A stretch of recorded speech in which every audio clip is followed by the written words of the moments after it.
අපි අද මේ පාඩම හරහා කතා කරන්න බලාපොරොත්තු වෙන්නේ මෙන්න මේ get to the bottom of it කියන idiom එකේ තේරුම මොකද්ද? මොන අවස්ථාවකද මේ idiom එක භාවිතා කරන්න පුළුවන්? ඔන්න ওই කාරණා සම්බන්ධයෙන් තමයි මේ පාඩම හරහා කතා කරන්න බලාපොරොත්තු වෙන්නේ. දැන් idioms කියන එක සාමාන්‍ය ඉංග්‍රීසි වලින් කතා කරනකොට ඒ භාෂාවේ තියෙන අලංකාරය පෙන්වන දෙයක් තමයි idioms කියන එක සහ කතා කරද්දී අපි idioms භාවිතා කරලා කතා කරනකොට යම් කිසි ලස්සනක් තියෙනවා ඒ කතාවේ. හරිද? සහ අපි දැන් ඒ ගැළපෙන ස්ථානයට ඒ අදාළ idiom එක භාවිතා කරාම ඒ කමියුනිකේෂන් එක ඇත්තටම ලස්සන වෙනවා. ඒ හැම තමයි සාමාන්‍යයෙන් ඉංග්‍රීසි කතා කරනකොට අපි idioms භාවිතා කරන්නේ. right? so එතකොට මේ වගේ idiom style එක කට්ටිය පොත් කියවනකොට නැත්නම් වීඩියෝස් බලනකොට YouTube වීඩියෝස් බලනකොට නැත්නම් කවුරුරි කාගේ හරි ස්පීච් එකක් බලනකොට ඒ වගේ දේවල් බලනකොට මේ වගේ idioms භාවිතා වෙන්න පුළුවන්. හරි? so get to the bottom of it කියන idiom එක සාමාන්‍යයෙන් commonly use වෙන idiom එකක්. ඒකයි මම හිතුවේ මේ සම්බන්ධයෙන් පාඩමක් කරන්න ඕනේ කියලා. එහෙනම් අපි පාඩමට යමු.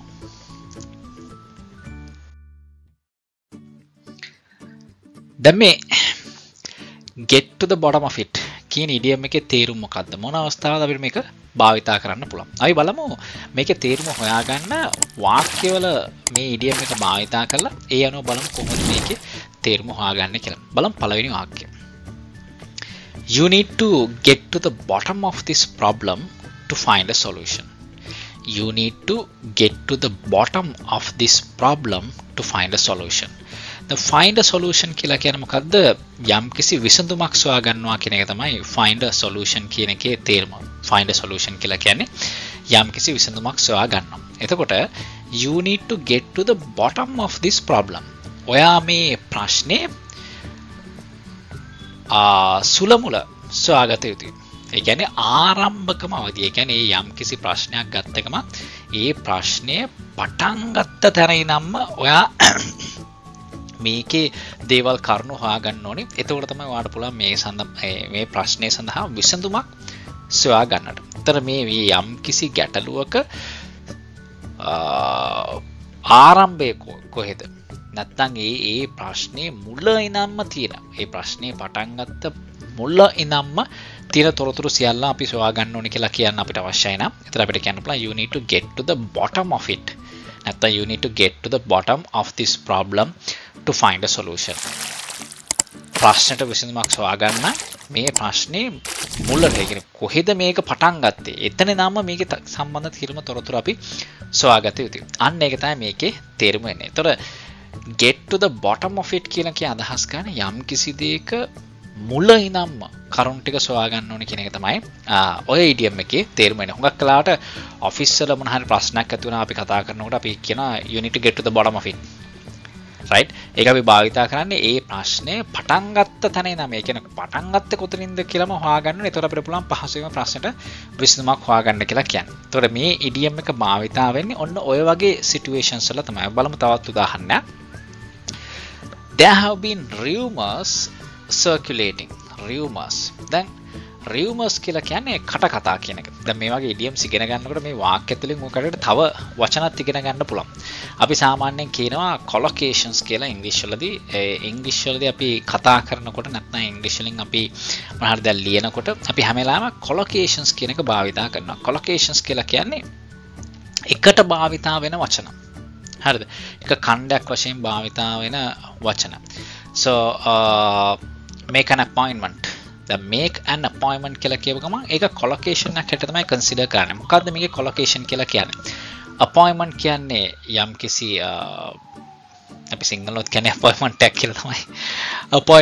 appointment එකක් දාගන්න ඕනේ. ඒතර make an appointment. make කියන එක appointment එකත් එක්ක වැටෙන collocation එක. කියන්නේ එකට සම්බන්ධව යන වචන. හරි? එතකොට make a decision.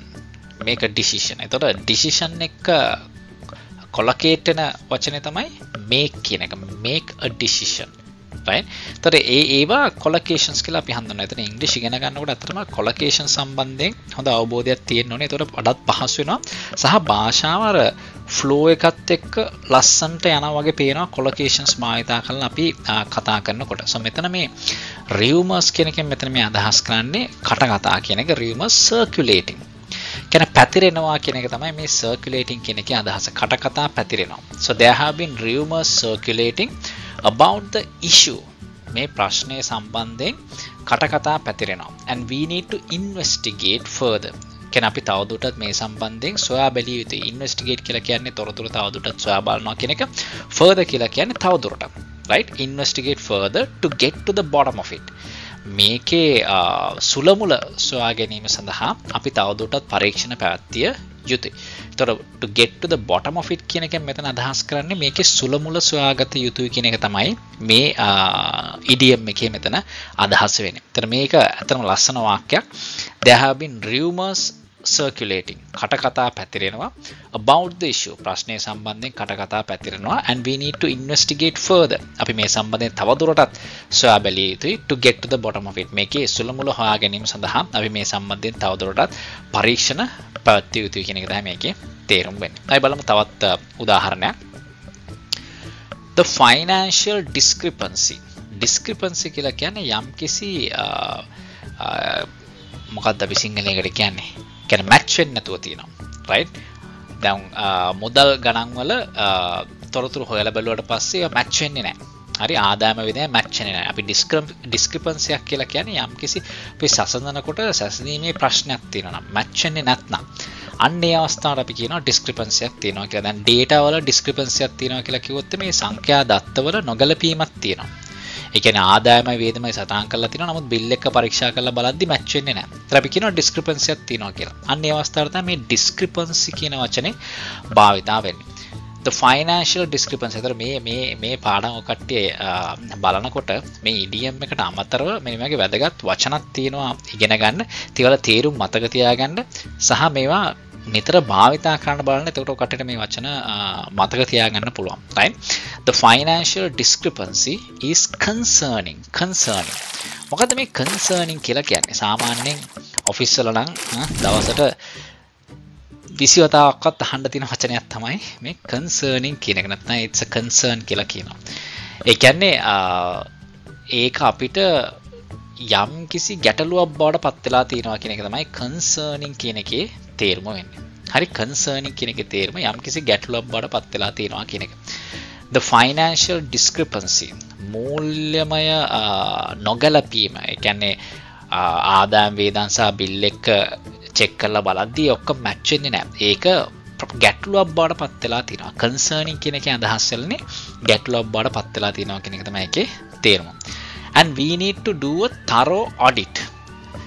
විතිමත් සහ හොඳ audit එකක් කරන්න ඕනේ. හොඳ audit එකක් කරන්න ඕනේ to get to the bottom of it. මේකේ සුලමුල හොයා ගැනීම සඳහා හොඳ audit එකක් අනිවාර්යෙන් නැත්නම් විගණනයක්. audit කියන එකේ සිංහල හරි වචනේ තමයි විගණනය කියන එක. නියම විගණනයක් කළ යුතුයි කියන එක තමයි ඒකේ අදහස. ඒතර බලන්න මේ thorough audit කියන එකත් මම අර ඉස්සෙල්ලා කිව්වා වගේ collocation එකක්. දැන් මෙතන කියන්න පුළුවන් කාට හරි good audit නැත්නම් further audit, right? ඒ වගේ හුඟක් දේවල් භාවිතා කරන්න පුළුවන්. නමුත් මේකත් එක්ක collocate වෙන්නේ thorough audit කියන එක. thorough කියන එක audit එක යන වචනයක්. ඒ කියන්නේ එකට යන වචනයක්. හරිද? ඒ collocations කියලා කියන්නේ ඒකයි. ඒතර ඒක thorough audit කියනකොට ඒක ලස්සනයි. good audit කියනකට වඩා good audit කියලා සාමාන්‍යයෙන් කියන්නේ නැහැ. thorough audit කියලා තමයි කියන්නේ. ඒතර දැන් සාමාන්‍ය ඉංග්‍රීසි ඉගෙන ගන්න කෙනෙක් හිටියොත් එමේ good audit කියලා කියන අවස්ථාවක් සමහරට තියෙනවා. මොකද හොඳ audit එකක් කරන්න ඕනේ කියපු ගමන් දැන් උදාහරණයක් වශයෙන් translation method එකට ඉංග්‍රීසි ඉගෙන ගන්න කෙනෙක් නම් දැන් හොඳ audit එකක් කරන්න ඕනේ කියපු ගමන් එයා a good audit has to be done කියලා සමහරට කියන්න පුළුවන්. ඒක ලොකු වැරද්දක් නෑ අතරම. නමුත් ඉංග්‍රීසි වල ලස්සන්ට මේක හරියට කියන ලස්සන්ට මේක භාවිතා කරනවා නම් thorough audit කියන එක තමයි audit එක භාවිතා වෙන collocation එක. හරි? එතකොට ඉංග්‍රීසි කතා කරනකොට අපි ඉගෙන ගන්නකොට අපිට ඇත්තටම collocations එහෙම හරියටම භාවිතා වෙන්නේ නැහැ මුලදිම. හරි? develop එකගෙන improve English improve වෙනවා කියන එකනේ. ඒ කියන්නේ English improve එකගෙන යනකොට මේ collocations භාවිතය හරියට ඉගෙන ගන්න ඕනේ. ඉතින් මම ගත්තත් මමත් ඉතින් තාම ඉගෙන ගන්න හොඟක් දේවල් ඉංග්‍රීසි වල. ඒතකොට සමහරවිට මම ඉගෙන ගන්නවා රයිට් මම ඉස්සර භාවිතා කරපු වචන නෙමෙයි එතනට සුදුසුම වචනේ. ඊට වඩා ලස්සන ටික කියන්න පුළුවන් ක්‍රමයක් තියෙනවා. නැත්නම් ඊට වඩා නිවැරදි ක්‍රමයක් තියෙනවා මම භාවිතා කරපු ක්‍රමේ වැරදි කියලා. මොකද අපි ඉංග්‍රීසි වලින්ම ඉංග්‍රීසි ඉගෙන ගත්ත මිනිස්සු නෙමෙයිනේ. රයිට් අපි ලංකාවේ ඉඳන් ඉංග්‍රීසි ඉගෙන ගත්ත අය. ඒතකොට ඉතින් අපි භාවිතා කරන ඉංග්‍රීසි සමහරක් වෙලාවට 100% නිවැරදි නෑ. රයිට්. ඒතකොට අපි ඉගෙන ගන්නවා දවසින් දවස ඉගෙන ගැනීම කියන එක මොන ගුරුවරයෙක් වුණත් මොන මට්ටමේ ගුරුවරයෙක් වුණත් දිගටම සිදුවිය යුතු දෙයක්. මොකද ඒක ඉම්ප්‍රූව් වෙන්න නම්. right so මේ collocations කියන එක කට්ටියද ඉංග්‍රීසි ඉගෙන ගන්න යනකොට අනිවාර්යයෙන්ම මේ collocations කියන එක සම්බන්ධිනොත් අවධානයක් යොමු කරන්න. එතකොට සාමාන්‍යයෙන් ඔය කට්ටියක භාෂා භාවිතේ තව ලස්සන වෙනවා. so thorough audit කියලා කියන්නේ හොඳ audit එකක් සිදුවිය යුතුයි කියන එක තමයි එතන අදහස් වෙන්නේ. so get to the bottom of it කියන එකේ තේරුම තමයි සුල මුල සොයාගත යුතුයි කියන එක. අය බලමු මේකේ තවත් උදාහරණයක්. The team is experiencing communication problems. හරි. මේ කණ්ඩායමට තියෙනවා sannivedana ගැටලු. communication problems තියෙනවා. experiencing කියලා කියන්නේ උන්ට තියෙනවා කියන එක තමයි එතන අදහස. And we need to have an open discussion. අපි විවෘත සංවාදයක් තැබිය යුතුයි. We need to have an open discussion කියලා කියන්නේ විවෘත සංවාදයක් අපි මේ සම්බන්ධයෙන් තිබිය යුතුයි to get to the bottom of it. මේකේ සුලමිල සොයා ගැනීම සඳහා අපි විවෘත සංවාදයක් ලැබිය යුතුයි කියන එක තමයි මේකේ අදහස වෙන්නේ. හරි? එහෙනම් මේ get to the bottom of it කියන idiom එකේ තේරුම තමයි යම් කිසි දෙයක සුලමුල සොයාගත යුතුයි කියන එක තමයි ඒකේ අදහස වෙන්නේ. right? මම හිතනවා එහෙනම් මේ පාඩම හරහා මේ get to the bottom of it කියන idiom එකේ තේරුම සහ විශේෂයෙන් මේක භාවිතා කරන අවස්ථාවන් සම්බන්ධයෙන් ඔකට්ටියට අවබෝධයක් ලැබෙන්නේ නැති කියලා. එහෙනම් මෙවැනිම තවත් පාඩමකින් ඔබ හමු වනතුරු මම ඔබ සමගන්නවා. Bye for now.